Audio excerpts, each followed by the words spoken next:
পবিত্র হজ্জের মাসে জুমার দিন পৃথিবীর শ্রেষ্ঠতম জায়গা মসজিদে এসে তার দরবারে সাজদা করবার মতো সুযোগটুকু এনায়েত করলেন।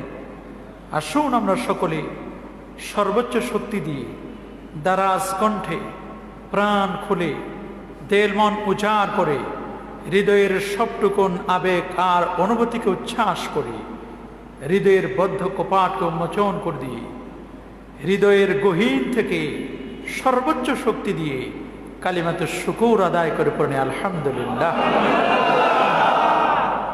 অসংখ্য গণিত দরুদ আর সালাম পেশ করছি আল্লাহর সৃষ্টির প্রধান আকর্ষণ কুল কায়নাতের নবী আকা মাওলা নবীজি মুস্তাফা সাল্লাল্লাহু আলাইহি ওয়াসাল্লামার কদম মোবারকে রূহ মোবারকে বিনা দরখাস্তে যে নবীর উম্মত হবার সৌভাগ্য আমরা অর্জন করেছি, যে নবীর শাফাআতের আমরা প্রত্যাশী, যে নবীর হাতে থাকবে লেওয়ায়ে হামদ প্রশংসার পতাকা, আর সেই পতাকার নিচে সমস্ত আম্বিয়া আলাইহিমুসসালাতু ওয়াসসালাম থাকবেন, আমরা সে নবীর উম্মত হতে পেরেছি। আরেকটি বার শুকরিয়া তান করে নি আলহামদুলিল্লাহ। আল্লাহর নবী একদিন বর্ষা সাহাবায়ে কেরাম নবীজিকে বললেন, হুজুর পৃথিবীর শ্রেষ্ঠতম জায়গা কোনটা? সুবহানাল্লাহ। পৃথিবীর শ্রেষ্ঠ জায়গা, পৃথিবীর শ্রেষ্ঠতম স্থান কোনটা হুজুর আপনি বলেন?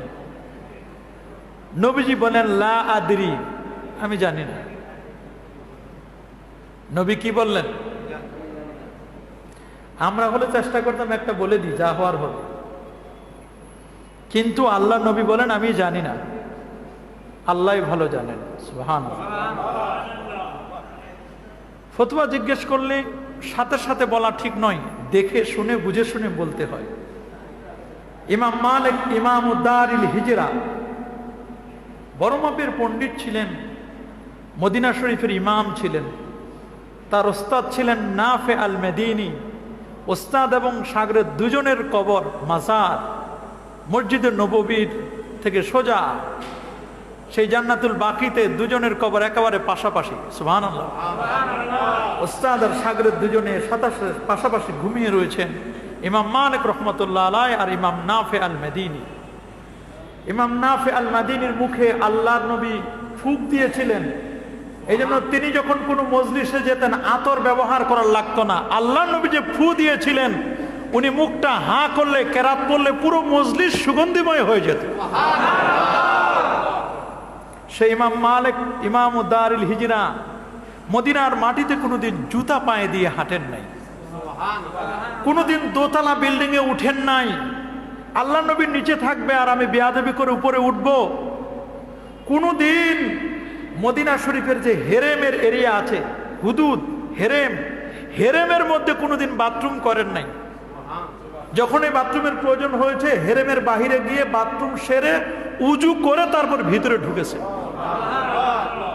কত বড় আদববান ছিলেন। সুবহানাল্লাহ, সুবহানাল্লাহ। তার লেখা কিতাব মুয়াত্তা, আমরা অনার্স 4th ইয়ারে এই কিতাবটা পড়াই। এই মুয়াত্তায় ইমাম মালিক রহমতুল্লাহ আলাইহি ইমাম দারিল হিজরা এক লোক 6 মাসের পথের দূরত্বে অনেক কষ্ট করে এসেছেন, ইমাম মালিককে একটা মাসআলা জিজ্ঞেস করবেন। সুবহানাল্লাহ। তো ইমাম মালিক রহমতুল্লাহ আলাইহিকে মাসআলাটা জিজ্ঞেস করলেন। 6 মাসের পথের দূরত্বে, তার মানে কত দূর থেকে আসছেন চিন্তা করতে পারবেন না। এসে উনি মাসআলা জিজ্ঞেস করলেন কত বড় আশা নিয়ে। ইমাম মালিক বলেন, লা আদরি, আমি জানি না। এত বড় একজন ইমাম, উনি বলেন আমি জানি না। আর আমরা 2 কলম পড়াশোনা করে সূরা ফাতিহাও ভালো করে পড়তে পারি না, বুখারীর বাংলা লয়ে বসে যায় আমি বুখারী পড়ছি। উনি মাসালা দেওয়া শুরু করে, কি দেওয়া শুরু করে? ফতোয়া দেওয়া শুরু করে, অথচ ইমাম মালিক বলেন আমি জানি না। সুবহানাল্লাহ, সুবহানাল্লাহ।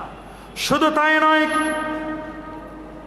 এত বড় একজন ইমাম, সেই যুগে তিনি বলেছেন আমি ফতোয়া দিতাম না, সমসাময়িক 70 জন মুফতি যখন আমার ব্যাপারে বলল আপনি এখন ফতোয়া দিতে পারেন, যেই দিন 70 জন মুফতি আমার ব্যাপারে রায় দিয়েছেন আপনি এখন ফতোয়া দিতে পারেন, তখন থেকে আমি ফতোয়া দেওয়া শুরু করলাম।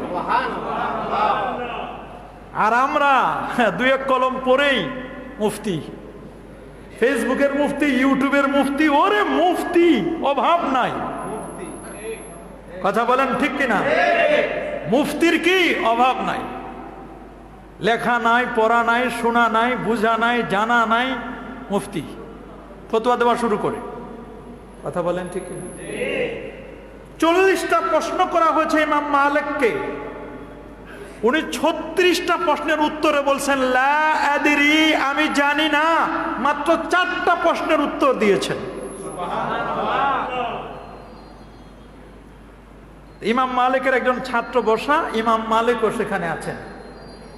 এক লোক এসে ইমাম মালিককে ফতোয়া জিজ্ঞেস করেছেন, হুজুর এই বলেন তো একটা সাধারণ মাসালা যেটা সবাই পারে।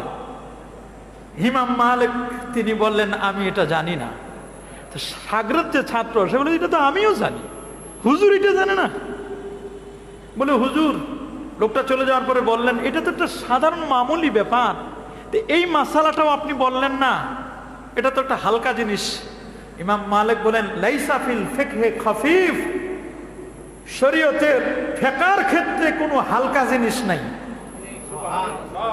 যিনি ফতোয়া দেন, যিনি মুফতি, তিনি আল্লাহর পক্ষ থেকে ওইখানে দস্তখত করেন।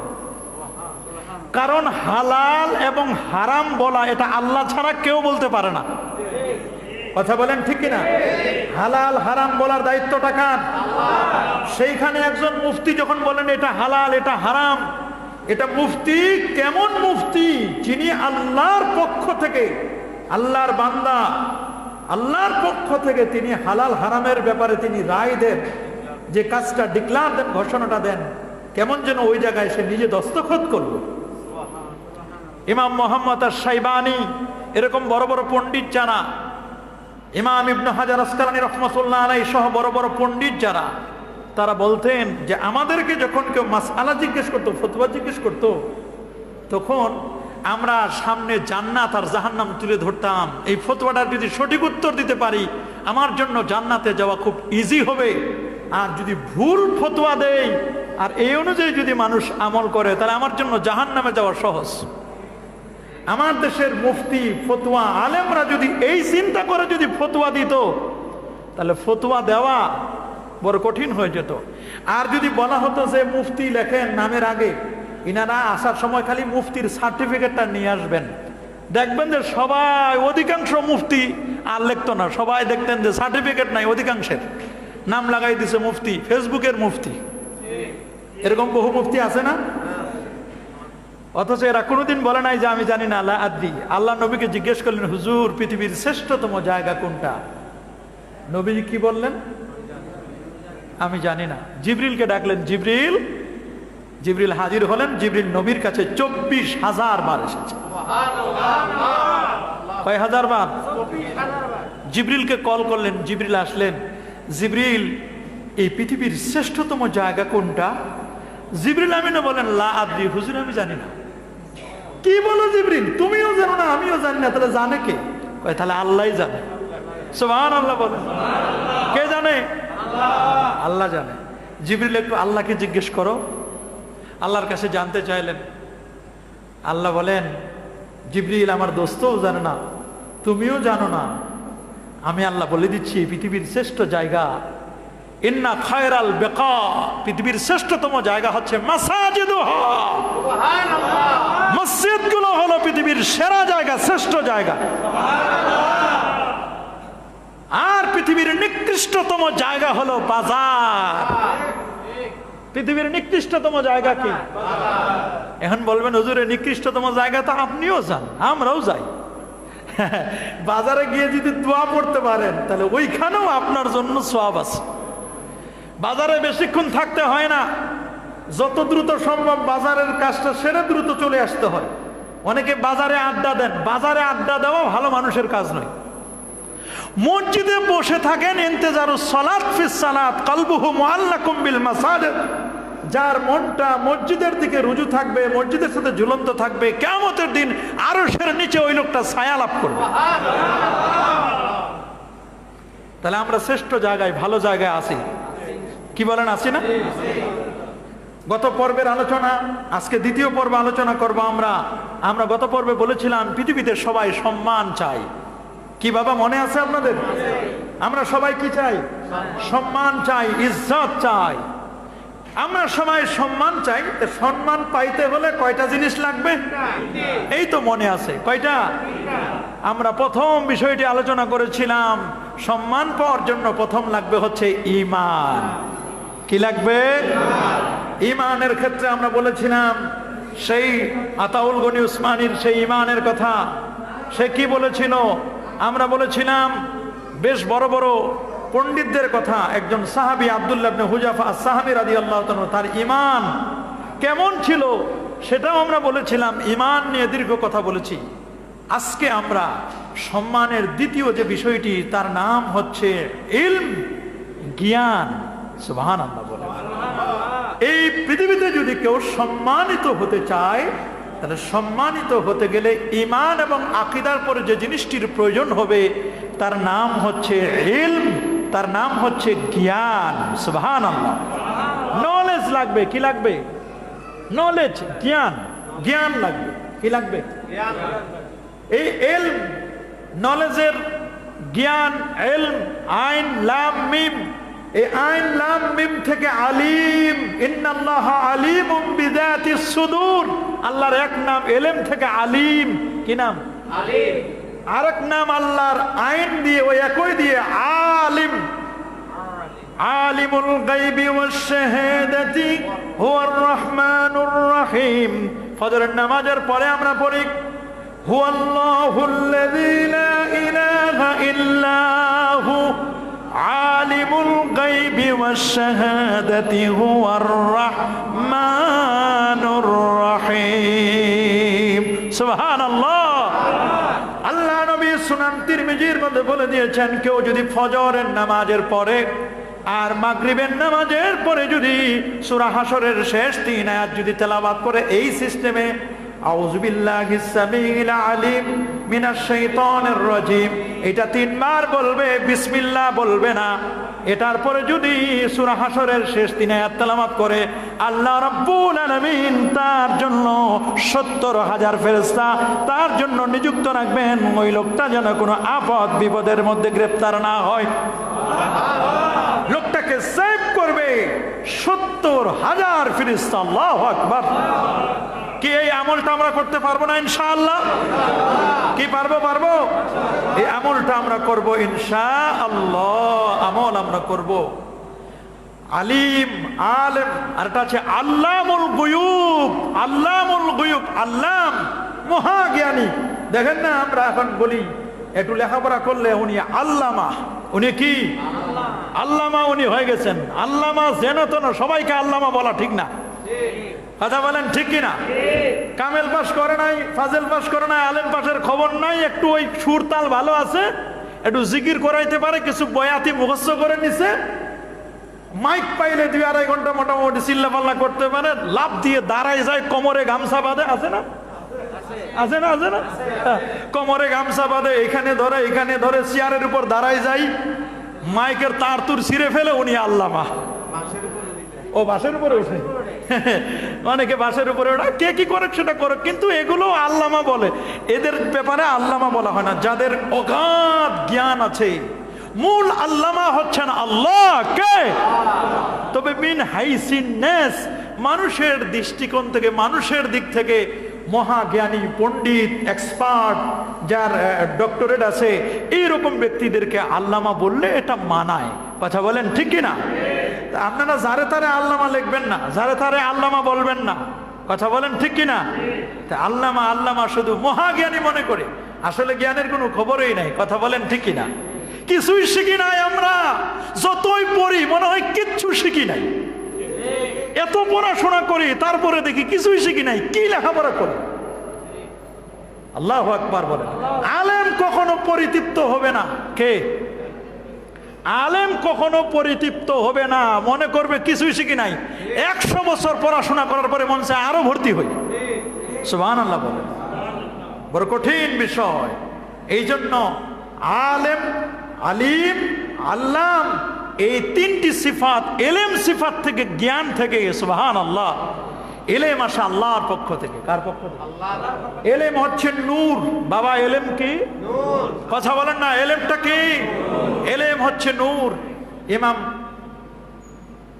শাফি রহমতুল্লাহ আলাইহির উস্তাদ ইমাম ওয়াকি ইবনুল জাররাহ রহমতুল্লাহ আলাই তার কাছে বললেন, শাকাউতু ইলা ওয়াকিন আন সুই হিফজি, যে হুজুর আমি এত পড়ি, ইমাম শাফির মতো ব্যক্তি এত পড়ি কিন্তু ভুলে যাই হুজুর, পড়াটা মনে রাখতে পারি না।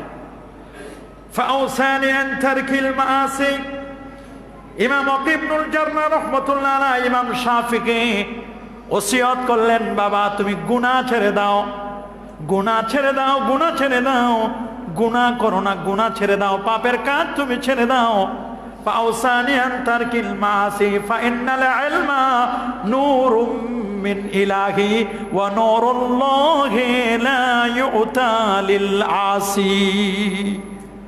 ইলম হচ্ছে নূর, এই নূর আল্লাহ পাপী বান্দাদেরকে দেয় না, ইলম দেন তাদেরকে যারা পাপ করে না। কেউ যদি এলেম নিতে চায়, নলেজ অর্জন করতে চায়, জ্ঞান অর্জন করতে চায়, অফকোর্স অবশ্যই তাকে গিভ আপ করতে হবে, ছেড়ে দিতে হবে গুনাহ, পাপ। পাপ ছেড়ে দিলে আল্লাহ তার সিনাটাকে এলেম দিয়ে ভরপুর করে দিবে। একটা মানুষের মর্যাদা কিন্তু এলেমের কারণে। কিসের কারণে বাবা? এলেমের কারণে। ফেরেশতার চেয়েও মানুষের মর্যাদা বেশি। সুবহানাল্লাহ। বলবেন হুজুর এটা কেমন কথা? এটাই কথা। ওয়া আল্লামা আদামাল আসমাআ কুল্লাহা। সুবহানাল্লাহ। আল্লাহ তাআলা আদম নবীকে পৃথিবীর সবার নাম শিক্ষা দিলেন, সবকিছুর নাম। হাত্তাল ফুসআহ, এমনকি আমাদের পিছনের রাস্তা যে বাতাস বের হয়, কোনটা ছোট বাতাস, কোনটা বড় বাতাস, ওইটার নামও আল্লাহ শিক্ষা দিয়েছেন।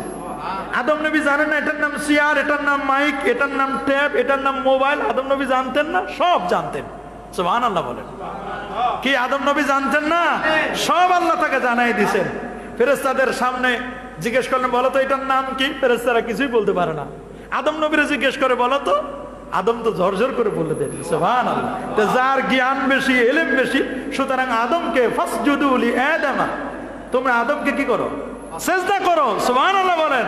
এই যে সম্মান, তাজিমের সেজদা, এটা এলেমের কারণে। আর আদম নবীর এলেম, মনে রাখবেন, কেউ বলেছেন এটা সেজদা দিয়েছিল এই জন্যই। অনেক মুফাসসির বলেছেন আদমের কপালে নূরে মুহাম্মাদি ছিল। আল্লাহু আকবার, আল্লাহু আকবার। সেজদা নবীর কারণে আদমের মর্যাদা। যে জন্য আদম নবী আমার নবীর উসিলায় মাপ পেয়েছিলেন। সুবহানাল্লাহ বলেন, আল্লাহু আকবার বলেন। এলেম, এলেম। তবে পৃথিবীর মধ্যে এলেম হচ্ছে 3 রকমের। মূল এলেম হচ্ছে 3 প্রকার। কয় প্রকার? জোরে বলেন, কয় প্রকার? 3 প্রকার হচ্ছে মূল এলেম। একটা হচ্ছে কোরআনুল কারীমের এলেম। সুবহানাল্লাহ বলেন। একটা এলেম হচ্ছে কোরআনের এলেম। কিসের এলেম? কোরআনের এলেম। আর আরেকটা এলেম হচ্ছে সুন্নাহর এলেম। সুবহানাল্লাহ। আরেকটা হচ্ছে ফিকহের এলেম, ফিকহ, ইলমে শরিয়াতের এলেম, ইলমুল ফিকহ, ফিকহের এলেম। তিনি বলে দিয়েছেন এই 3টা এলেম। সুবহানাল্লাহ। আর বাকি যেটা আছে এগুলো হচ্ছে ফাদাল, অতিরিক্ত জ্ঞান শাস্ত্র। আপনি ইকোনমিক্স, তারপরে আপনার ম্যাথ আছে না, এগুলো ত্রিকোণমিতি, পরিমিতি, ফিজিক্স, কেমিস্ট্রি, কত কিছু জ্ঞান আছে, আছে না? এগুলো হলো অতিরিক্ত। এগুলো শিখা যাবে না তা নয়, এগুলো আপনি শিখবেন, এগুলো অতিরিক্ত। মূল এলেম হচ্ছে কোরআনের এলেম। সুবহানাল্লাহ বলেন। তবে এই এলেমটাকে আল্লাহ তাআলা সহজে উঠাই নিবেন না। ইন্নাল্লাহা ইয়াকবিদুল ইলমা ইনতিসাআন ينتزعه من الناس ولكن يقبض العلم بقبض العلماء حتى إذا لم يبق عالما اتخذ الناس رؤوسا جهالا فسئلوا فافتوا بغير علم فضلوا وأضلوا। সহিহ বুখারীর বর্ণনা। আল্লাহ রাব্বুল আলামিন পৃথিবী থেকে বড় বড় আলেমদেরকে আল্লাহ উঠাই নেবেন। বেমাউতিল উলামা, এই করোনার লকডাউন পিরিয়ডে বহু বড় বড় আলেম চলে গেছে, বিদায় হয়ে গেছে। আলেম উঠে যাওয়া মানে মূলত এলেম উঠে যাওয়া, বেকবদিল ওলামা বেমাউতিল ওলামা বেইন্তেকালিল ওলামা, আলেমদের ইন্তেকালের মাধ্যমে আল্লাহ তাআলা এলেমকে উঠাই নেবেন। শুধু তাই নয়, হাত্তা ইজা লাম ইউবকি আলিমান, সমাজের মধ্যে আর কোনো বড় আলেম বাকি থাকবে না। মানুষগুলো ফতোয়া জিজ্ঞেস করার জন্য হয়রান হবে, একজন আরেকজনের কাছে যাবে, ভাই এই মাসআলাটা কার কাছে আমি জানবো, দেখবে কোনো আলেম পায় না। এক পর্যায়ে তারা ইত্তাখাযান নাসু রুউসান জুহালা, জাহেলদেরকে তারা আলেম মনে করবে। ইয়ামাহা পেট, বিশাল দাড়ি, ইয়ামাহা জুব্বা, মাথায় 16-20 হাত পাগড়ি, আলেম সাজছে, আর্টিফিশিয়াল আলেম, আসলে আলেম নয়, আসল হক্কানি আলেম তো নাই, প্রকৃত আলেম তো নাই। বড় কঠিন, এই মানুষগুলোকে তখন মনে করবে এরা আলেম। ফতোয়া জিজ্ঞেস করবে, ফাফতাউ বিগাইরি ইলমিন, ফতোয়া দিবে এলেম ছাড়া, জ্ঞান নাই, পড়া নাই, শোনা নাই, ফতোয়া দিবে কিছু বাংলা পড়ে পড়ে, বাংলা পড়ে পড়ে ফতোয়া দিবে, সূরা ফাতিহা ভালো করে মুখস্থ নাই, উল্টা পাল্টা ফতোয়া দিবে। ফাদাল্লু আদাল্লু, নিজেরা যেমন গোমরা হবে, মানুষদেরকেও তেমন গোমরা করবে। গোটা সমাজ তখন গোমরাহি পথভ্রষ্টতায় গোটা সমাজ তখন ভরে যাবে। মাইয়ুরিদিল্লাহু বিহি খায়রান ইফাক্কিহু ফিদ্দীন, আল্লাহ যার কল্যাণ চান তাকে আল্লাহ দ্বীনের সমঝ দান করেন, দ্বীনের বুঝ দেন। সবাইকে আল্লাহ কিন্তু দ্বীনের সমঝ দেন না, বুঝ দেন না। সবাইকে আলেম হতে পারে নাকি বাবা? না। সবাই আলেম হতে পারে? সবাই আলেম হতে পারে না। তাহলে প্রথম এলেম আল্লাহ বলে দিলেন, ওয়াল্লাযীনা উতুল ইলমা দারাজাত, আমি যাদেরকে এলেম দিয়েছি আমি আল্লাহ তাদের মর্যাদা বাড়াই দিয়েছি। দারাজাত বহু বচন, অনেক মর্যাদা দিয়েছি। আলেমের মর্যাদা এত বিশাল, চিন্তাই করতে পারবেন না আপনি। সুবহানাল্লাহ। কোন আলেম রিকশা চালাই খায়? বলেন, আলেম কোনদিন রিকশা চালাই খায় না। আলেমের আল্লাহ তাআলা ব্যবস্থা করে দেন, না হয় মসজিদের মুয়াজ্জিন ইমাম, না হয় খতিব, না হলে ইমাম, না হলে মুয়াজ্জিন, না হলে খাদেম। কথা বলেন ঠিক না? কিছুই না, মসজিদে খালি একটু জায়গা নিয়ে টিউশনি করে খায়, কায়দা পড়ায়, আমপারা পড়ায়। কি বলেন ঠিক না? এটা এলেমের মর্যাদা। সুবহানাল্লাহ, সুবহানাল্লাহ। কিন্তু মাস্টার্স পাস করা, অনর্গল ইংলিশ বলে। আমাদের একটা রিপোর্ট দেখেছি, ঢাকা ইউনিভার্সিটি থেকে পড়া এরকম লোকও রিক্সা চালাইছে। আছে আছে, ঠিকই বলছেন, অনেক আছে। আর রিক্সা চালায় অনেক, এলএলবি অনেক পাস করছেন। এই কঠিন মুহূর্তে, এই লকডাউন পিরিয়ডে অনেক এলএলবি কোনো কিছু মুখ করতে পারে না, অনেক উকিল না খায় মরতেছে। রিক্সা চালাইবে, কবে জানি একটা রিপোর্ট দেখায় না যে রিক্সা চালাইবে, আর করার কিছু নাই। কথা বলেন ঠিক না? তাহলে দেখুন, কিন্তু কোনো আলেম আজকাল শুনবেন না যে আলেমকে আল্লাহ তাআলা অপমান করেছেন, কারণ তার ভিতরে এলেম আছে, নূর আছে। আল্লাহু আকবার বলে। কোরআনের নূর যদি কারো ভিতরে থাকে আল্লাহ তাআলা তাকে বেইজ্জতি করবেন না। তবে যদি এলেমটা অর্জন করে আল্লাহ এবং তার রসুলকে পাওয়ার জন্য, আর যে ধান্দালি এলেম অর্জন করবে দুনিয়া পাওয়ার জন্য, জান্নাত তো দূরের কথা, জান্নাতের ঘ্রাণও পাবে না। অনেকে আছে না, এলেম অর্জন করছে শুধু সার্টিফিকেটের জন্য, আছে না এরকম? দুনিয়াবির জন্য, দুনিয়াবি, তাহলে হবে না। এলেম অর্জন করতে হবে আল্লাহ এবং আল্লাহ রসুলকে পাওয়ার জন্য, তাহলে আল্লাহ তাআলা তার দরজা, তার মর্যাদাকে আল্লাহ বাড়াই দিবেন। এলেমের কারণে সম্মান। দেখেন একটা লোক খাটো, কি একেবারে খাটো, চেহারাটা দেখার মতো কিছুই নাই, আছে না এরকম? কিন্তু বস বস করে কি সুন্দর সুন্দর চেহারার মানুষ, টল ফিগার মানুষগুলো sir sir sir sir sir sir কইতে কইতে দিশা পায় না। বলে কি কয়, ভাই মাল আছে। কি আছে? দেখে তো পছন্দ হয় না। কি আছে? কি মাল আছে? স্যার বিসিএস ক্যাডারে ফার্স্ট হয়েছে। বিসিএস মানে প্রথম 1 নম্বরে সিরিয়ালে স্যারে। রে মাথার ব্রেন দেখছো, চেহারা কিছু নাই, সম্মান সার সার করে দিশা পায় না। কত বিশাল স্থূল বডি, বড় বড় বডিওয়ালা মানুষ সার সার করে ফাইল নিয়ে ঘুরে, অথচ খাটো মানুষটা মাথার চুলও নাই, গোস্তও নাই শরীরের মধ্যে। কি মর্যাদারা কিসে? এলেম, জ্ঞান। সুবহানাল্লাহ বলেন, আল্লাহু আকবার বলেন। এটা যদি দুনিয়াবি জ্ঞানে এরকম হয়, তাহলে যে কোরআন সুন্নাহর প্রকৃত জ্ঞান অর্জন করেছে তার মর্যাদা কত! সুবহানাল্লাহ, সুবহানাল্লাহ, সুবহানাল্লাহ। এই জন্য জ্ঞানের প্রথম হচ্ছে আল্লাহর কোরআন। কোরআনের জ্ঞান যার মধ্যে আছে ওই লোকটাই হলো প্রকৃত জ্ঞানী। কোরআনের জ্ঞান নাই তো যত জ্ঞান হয়ে থাকুক না কেন ওই জ্ঞান তাকে সঠিক পথের দিশা দিতে পারে না। যার সিনার মধ্যে আল্লাহর কোরআন নাই ওই সিনাটা হলো বিরান ভূমি, ভূতের আড্ডাখানা, জিনের আড্ডাখানা। অনেক জ্ঞান আছে কিন্তু কোরআনের জ্ঞান নাই, সুন্নতে নববীর জ্ঞান নাই। ওই সিনাটা বলা হয়েছে এটা বিরান ভূমির মতো। আল্লাহ নবী বলেছেন ইন্নাল্লাহা ইয়ারফাউ বিহাদাল কিতাবি আকওয়ামা, এই কোরআনের দ্বারা আল্লাহ তাআলা বহু জাতিকে সুউচ্চ করেছেন, সম্মানিত করেছেন। ওয়া ইয়াদাউ বিহি আখারিন, আবার এই কোরআনের দ্বারা মানুষকে আল্লাহ নিম্নগামী করেছেন। কোরআন অনুযায়ী যারা জীবন গঠন করেছে ওদেরকে আল্লাহ সুউচ্চ করেছেন।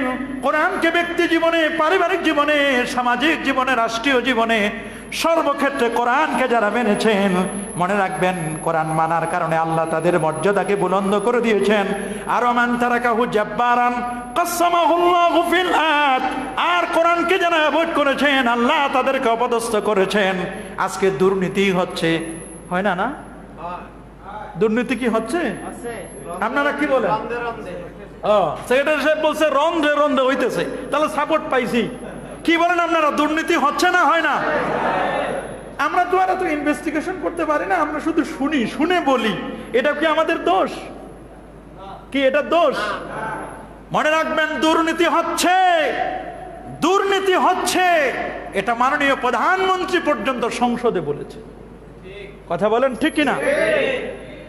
মনে রাখবেন যদি কারো কাছে যদি কোরআন এবং সুন্নাহর নীতি থাকে সে কোনোদিন দুর্নীতি করতে পারে না। দুর্নীতি যদি বন্ধ করতে চাও কোরআন এবং সুন্নাহর নীতিকে এস্টাবলিশ করো, তবে দুর্নীতি দূর হয়ে যাবে। যতদিন পর্যন্ত কোরআন আর সুন্নাহর নীতি বাস্তবায়িত হবে না ততদিন পর্যন্ত দুর্নীতি দূর হবে না। যারে দিয়ে দুর্নীতি দমন দুদক গঠন করলো, সেই দুদকের ঊর্ধ্বতন কর্মকর্তা দুর্নীতিতে ব্যস্ত। যারে দিয়ে ভূত ছুটাবেন, সরিষা আনছে মোল্লা, ভূত ছুটাবে, সরিষার মধ্যে ভূত ঢুকছে। কথা বলেন ঠিক কিনা? আরে অবাক লাগে। রাখিব নিরাপদ, দেখাবো আলোর পথ। জেলখানার সামনে লেখা, রাখিব দেখাবো আলোর পথ। চট্টগ্রামের এক জেলার 1 বস্তা টাকা নিয়ে ধরা খাইল। জেলের বাইরের অবস্থা যদি এই হয়, ভিতরে জানি কি? কথা বলেন ঠিক কিনা? অবাক লাগে আমাদের কাছে, এগুলো শুনলে আমরা অবাক হয়ে যাই। বঙ্গবন্ধুকে এক কৃষক মহব্বত করে ভালোবেসে ফল ফলাদি নিয়ে আসছিল, বঙ্গবন্ধুকে দিবেন, গিফট দিবেন। বঙ্গবন্ধু তিনি অনেক ব্যস্ত, উপরে ছিলেন, তাকে মেসেজ পাঠানো হলো। বঙ্গবন্ধু খুশি মনে এগুলো দেখলেন, আরে আমার দেশের কৃষক সুন্দর ফসল ফলিয়েছে, মহব্বত করে ভালোবেসে 20টা টাকা দিলেন। বঙ্গবন্ধু শেখ মুজিবুর রহমান মরহুম দিলেন যে এই টাকাটা দিয়ে আসো কৃষককে। সে যুগের 20 টাকা তো অনেক, আরেকজন কৃষক 20 টাকা পেলেই তো খুশি হয়ে যাবে। কি বলেন ঠিক না? তা যার মাধ্যমে পাঠালো 20 টাকা, সে মনে করলো রে এবারটা কৃষক আইছে কোন গ্রাম ক্ষেত থেকে, ওরে 20 টাকা দিব আমি। ও 10 টাকা পকেটে রাখলো আর 10 টাকা তারে দিল। দোতলা থেকে নিচতলা 10 টাকা পকেটে রাখলো আর 10 টাকা দিল। নেও বঙ্গবন্ধু খুশি মনে তোমার এই টাকা দিছে। ও চিন্তা করলো যে আমি তো 10 টাকার জন্য আসি না, আমি বঙ্গবন্ধুর একটা নজর খালি দেখবো। কয়েক ঘন্টা পর্যন্ত অপেক্ষা করার পরে বঙ্গবন্ধু নেমে আসলো দোতলা থেকে। তিনি বঙ্গবন্ধুকে দেখে বলে, আমি স্যার, আমি সেই কৃষক, আমি আপনাকে একটু দেখবার জন্য আসছিলাম, আর এই ক্ষেতের ফসল নিয়ে আসছি। বলে তুমি? হ্যাঁ, আমি খুব খুশি হয়েছি, দেখো আমাকে দেখো, তুমি এইভাবে খেদমত করে যাবে, বিভিন্ন কিছু বলেন। আর তোমাকে তো 20টা টাকা দিয়েছিলাম, পেয়েছো তো? কই স্যার 20 টাকা দিয়েছে? 10 টাকা পাইছি স্যার। হ্যাঁ 10 টাকা পাইছো? বলে জি স্যার 10 টাকা পাইছি। বলে আমার দেশে আহারে এই দোতলা থেকে 20 টাকা দিলাম, দোতলা থেকে নিচতলায় আসতে 10 টাকা শেষ। তাহলে বাহিরের অবস্থা কি? এই যদি আমার বিল্ডিং এর অবস্থা হয়, বাহিরের অবস্থা কি? High high. এই জন্য তিনি আফসোস করে বলেছিল, সবাই পেল স্বর্ণের খনি, তৈলের খনি, আর আমি পেলাম চোরের খনি। কথা বলেন ঠিক কিনা? অবাক লাগে, অবাক লাগে।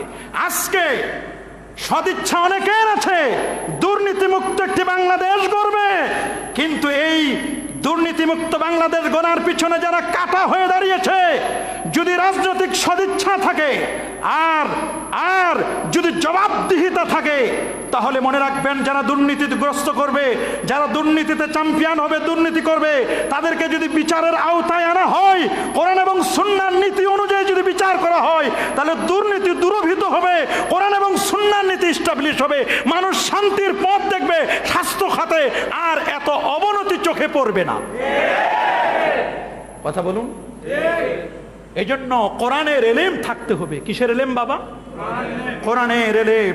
যদি কোরআনের এলেম থাকে, তাহলে ওই লোকটি কোনোদিন দুর্নীতি করতে পারে না।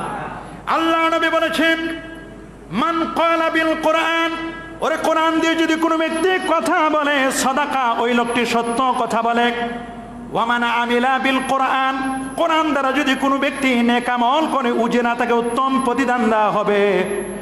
আর ওয়া মান হাকামা বিল কোরআন, কোরআন দিয়ে যদি কেউ বিচার কার্য ফায়সালা করে, আদালা, সে কোনোদিন প্রহসনের বিচার করতে পারে না, সে ন্যায় বিচার করবে। আল্লাহ নবী দ্ব্যর্থ কণ্ঠে বলে দিয়েছিলেন, লাউ সারাকাত ফাতিমাতু বিনতে মুহাম্মদ, মুহাম্মদের কন্যা ফাতেমাও যদি চুরি করে, আমি রাসূল যদি বেঁচে থাকি, লাকাতাতু ইয়াদাহা, আমি রাসূল নিজেই আমার মেয়ের হাত কেটে দিব, আমি রাসূল নিজেই। আল্লাহু আকবার। অবাক করার মতো নবীর বক্তব্য, কি ন্যায় বিচারক নবী ছিলেন। আমার মেয়ে যদি চুরি করে আর আমি যদি বেঁচে থাকি, তোমরা বলবে মুহাম্মদ সাল্লাল্লাহু আলাইহি ওয়াসাল্লামের মেয়ে, তার হাত আমরা কাটবো, ইতস্তত বোধ করবে। রাসূল বলেন, আমি নিজে তার হাত কেটে দিব। আমার নবীর মেয়েকে চুরি করবে? প্রশ্ন আসে না। নবী বুঝালেন, শোনো, বিচারের ক্ষেত্রে যেন পার্সিয়ালিটি না হয়। কথা বলুন, ঠিক কিনা? বিচারের বাণী যেন নিবৃতে না কাঁদে। যে যে বিচার পাওয়ার যোগ্য বিচার করুন, দেখবেন দুর্নীতি বন্ধ হয়ে যাবে। মাননীয় প্রধানমন্ত্রী, আপনার সদিচ্ছার কোনো অভাব নেই, আপনি প্রতিটি মুহূর্তে আপনি মনিটরিং করছেন, কিন্তু যারা দুর্নীতিগ্রস্ত তাদেরকে আপনি ধরুন, দেখবেন এই পৃথিবী, এই বাংলাদেশ কি মহামারী, প্যান্ডামিক, আজকে বিশ্বব্যাপী মহামারী ছড়িয়ে পড়েছে, তার চেয়ে আরো বেশি মহামারী হলো গোটা পৃথিবীতে দুর্নীতি ছড়িয়ে পড়েছে। কথা বলেন, ঠিক কিনা? দুর্নীতি তার বেশি ছড়িয়ে পড়েছে। কিসের কোভিড-19? কোভিড-19-এর চেয়ে আরো বড় বিপদ হলো দুর্নীতি। এটা শুধু বাংলাদেশ বলতেছি না, ওয়ার্ল্ড ওয়াইড বলতেছি, গোটা বিশ্বব্যাপী। কথা বলুন, ঠিক কিনা? আজকে আমাদের দুর্নীতি মুক্ত দেশ গড়তে হলে কোরআনের কাছে যেতে হবে, কোরআনের আইন বাস্তবায়ন করতে হবে। এই কয়েকটা তেল চোর আর চাউল চোরের যদি হাতগুলো কাটা হতো, আর যদি সব টেলিভিশনে লাইভ দেখানো হতো, তাহলে আর কেউ চাউল চুরি করতো না, তেল চুরি করতো না, সব সোজা হয়ে যাইতো। তবে আস্তে আস্তে আল্লাহ কিন্তু ধরতেছে, করতে হবে। এটা হলো যদি আল্লাহর ভয় থাকে, আল্লাহর ভয় থাকে যে আমাকে মরতে হবে, কবরে আমাকে প্রশ্ন করতে হবে। আমার আল্লাহ বলেন, আল ইয়াউমা নাখতিমু আলা আফওয়াহিহিম ওয়া তুকাল্লিমুনা আইদিহিম ওয়া তাশহাদু আরজুলুহুম বিমা কানু ইয়াকসিবুন।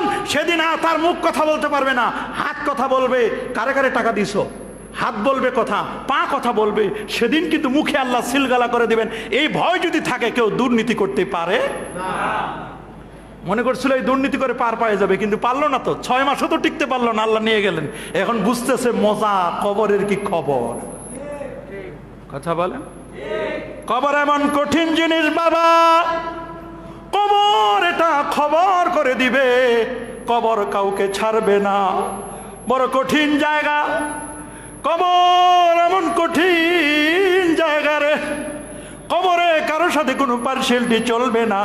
3টা প্রশ্নের উত্তর যদি দিতে না পারেন, কবর আপনাকে এমন ভাবে চাপ দিবে, আপনি কোনো দিশা পাবেন না। একটা অঙ্গের সাথে আরেকটা অঙ্গ চলে যাবে।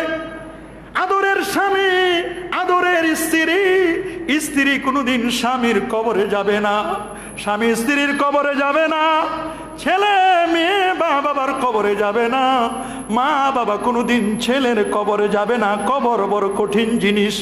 দুর্নীতি করে কবরে গেলে বুঝবেন আসলে মজাটা কেমন। কথা বলেন, ঠিক কিনা? এই জন্য বাবা, কোরআনের জ্ঞান যদি কারো কাছে থাকে, সে কোনোদিন দুর্নীতি করতে পারে না। কি আমরা দুর্নীতি করব? ডক্টর মাহাথির মোহাম্মদ, মালয়েশিয়ার প্রেসিডেন্ট না? আছে তো এখনো?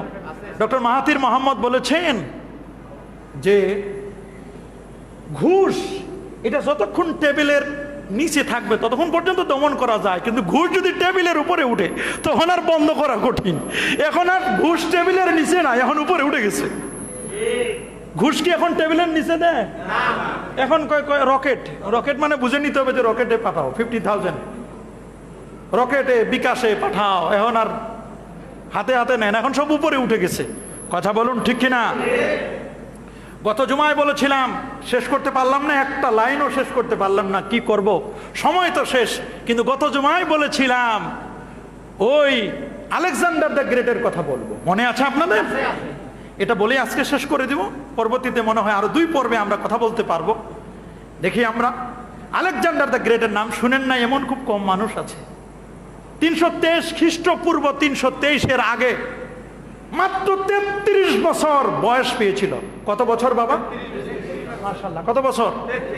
আলেকজান্ডার দ্য গ্রেট তার বাবাকে বলেছিল, বাবা তুমি জন্ম দিয়েছো ঠিকই, কিন্তু কর্মটা আমি পেয়েছি এরিস্টটলের কাছ থেকে। তার ওস্তাদ 3 বছর এরিস্টটলের কাছ থেকে শিক্ষা দীক্ষা নিয়েছিলেন। বীর বিক্রম ছিল, সেই বীর বিক্রম ছিল আলেকজান্ডার দ্য গ্রেট। কি নাম? কথা বলেন না, আলেকজান্ডার দ্য গ্রেট। সে আলেকজান্ডার দ্য গ্রেট সে বুঝতে পারলো যে আমি মরে যাব। কি করলো? বুঝছে যে মরে যাবে। তা মরছে ম্যালেরিয়া রোগে, মশার কামড়ে। কিসের কামড়ে? ম্যালেরিয়ার কারণে। তো মরার আগে তার দেশের সবাইকে ডাকলেন।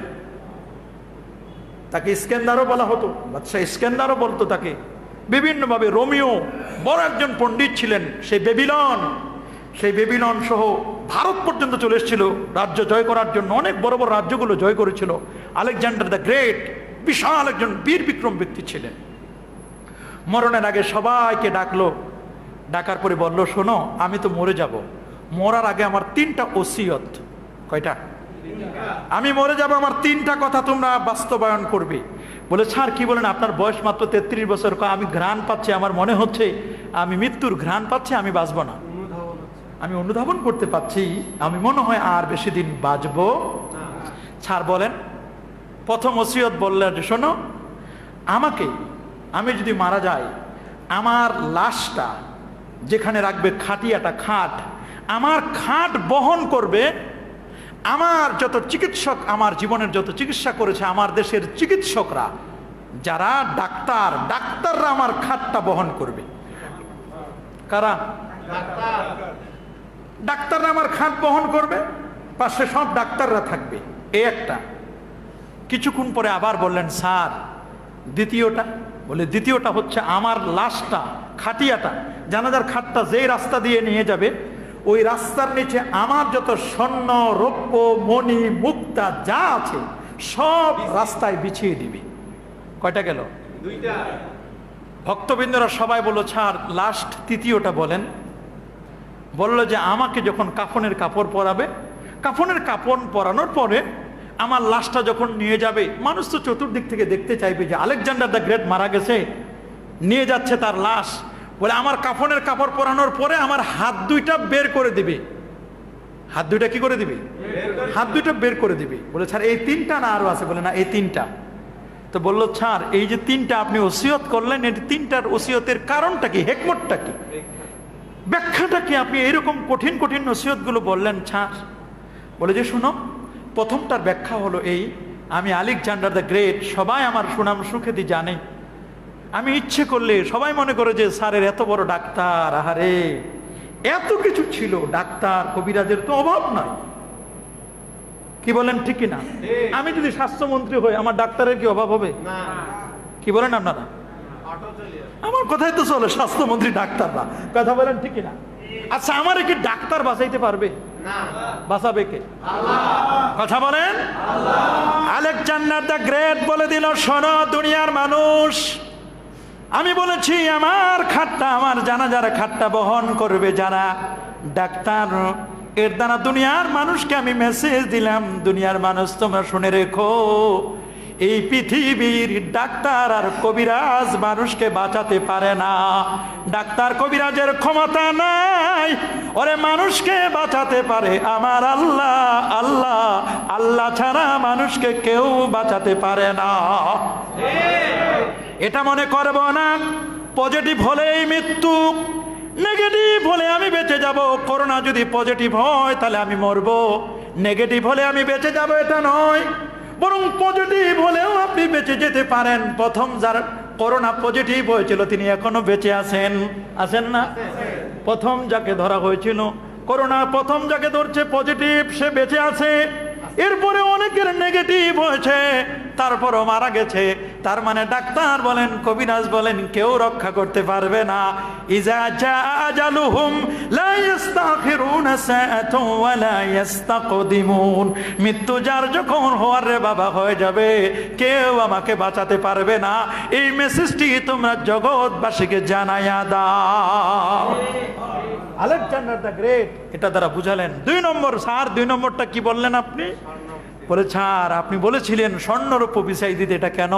বলে শোনো, স্বর্ণ বলো, রৌপ্য বলো, মণিমুক্তা বলো, জওহার বলো, এই 33 বছরে অনেক অ্যাচিভমেন্ট, আমার অনেক অর্জন, কিন্তু এই অর্জনের একটা স্বর্ণ রৌপ্য মণি মুক্তা আমার হাতের আংটিটাও নিতে পারলাম না রে, সব রেখে যাব। এই জন্য এগুলো আমার পায়ের নিচে দিবা।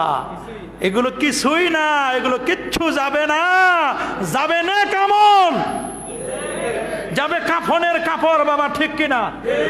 যাবে আমার নেক আমল। আমল আমল আমার আমল যদি ভালো হয় এটাই আমার যাবে, আর কিচ্ছু যাবে না।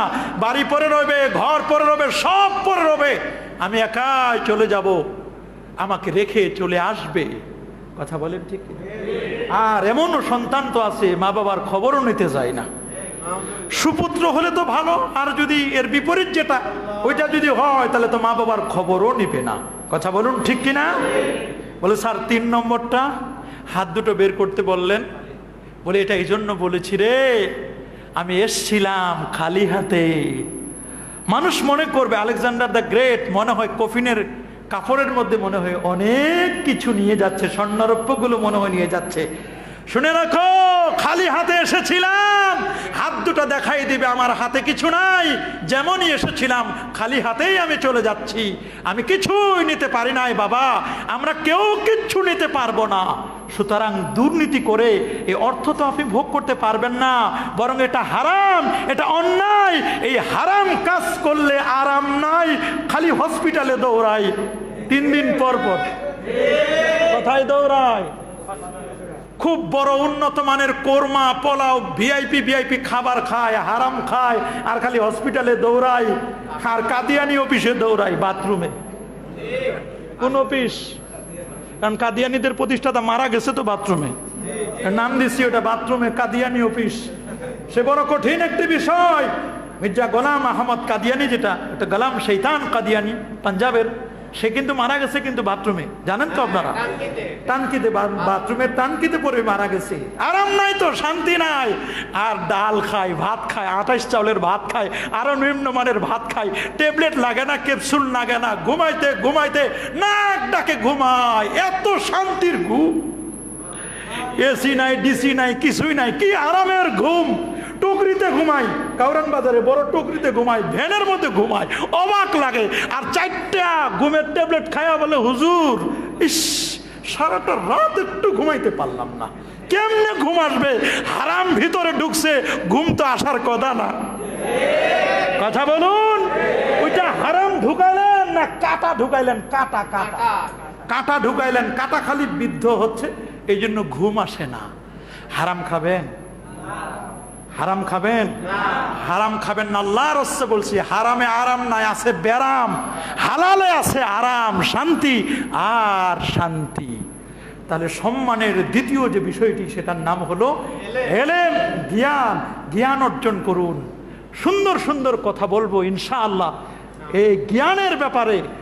আজকে যারা এখানে বসা আছেন, জীবনে মাদ্রাসায় যান নাই, আপনাদেরও ফজিলত, তাদেরকেও আলেম বলেছেন হাদিসের মধ্যে, তাফসীরের মধ্যে। সে কথাগুলো আগামী জুমায় আল্লাহ যদি হায়াতে বাঁচায় রাখে তাহলে আমরা শুনবো ইনশাআল্লাহ। সকলে দাঁড়িয়ে